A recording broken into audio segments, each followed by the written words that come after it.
ગામ છે ભદ્રાવળીને આપણે મોટર કાઢવાની કુસ્તી ચાલુ કરી દીધી છે।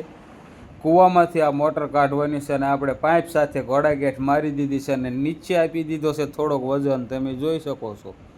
હવે આ ઘોડાગેઠ મોટર પાસે ફિટ થઈ જશે, લાગી જશે।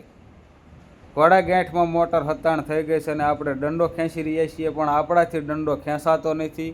70 ફૂટ કૂવામાં મોટર ઉતારી છે અને હવે આપણે બોલાવવું પડશે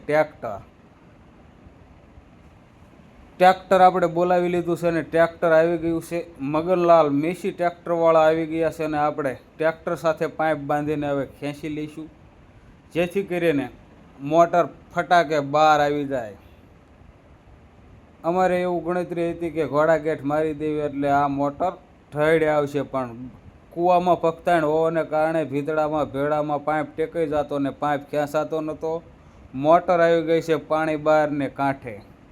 હવે ફરી વખત આપણે રસો હતાણ કરીને મોટરને જાળવી દઈને કૂવા બહાર કાઢી લઈશું। ત્યારબાદ આ મોટર આપણે અહીંયા બાજુમાં જ બોરમાં ઉતારવાની છે। બોર છે 450 ફૂટ અને 400 ફૂટ પાઇપ છે।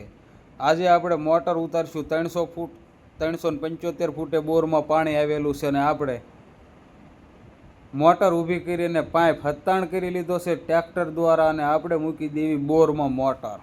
ત્યારબાદ ટ્રેક્ટરને આગળ આવવા દઈશું ને આપણે ઝડપથી આ મોટર ઉતારી દઈશું। 200 ફૂટ જેવી મોટર ઉતારી છે અને આમ શેઢો પૂરો થઈ જશે। ત્યારબાદ આ કેબલ પડ્યો તેનો હાંધો કરવાનો છે અને આપણે કરી નાખવી ફર્સ્ટ ક્લાસ, ત્રણેય શેડા હરખા હતાણ થાય તે રીતે હાંધો। અને મગનલાલ વરસાદ થયો માવઠાની ચર્ચા કરી રહ્યા છે અને આપણે કરી નાખ્યો છે કેબલનો હાંધો ને હવે બીજી મોટર આપણે ઉતારી દઈશું। 200 ફૂટ ઉતારી હતી, ત્યારબાદ 300 ફૂટ મોટર કમ્પ્લેટ ઉતારીને આપણે સાપડો મારી દીધો છે। હવે જો મોટર નહીં હાલે તો 100 ફૂટ ફરી વખત બીજી ઉતારીશું। નવો બોર છે એટલે આપણે પડ હેઠે મોટર ઉતારતા નથી। સફળતાપૂર્વક કૂવામાંથી કાઢીને બોરમાં મોટર ઉતારી દીધી છે। જય જવાન જય કિસાન।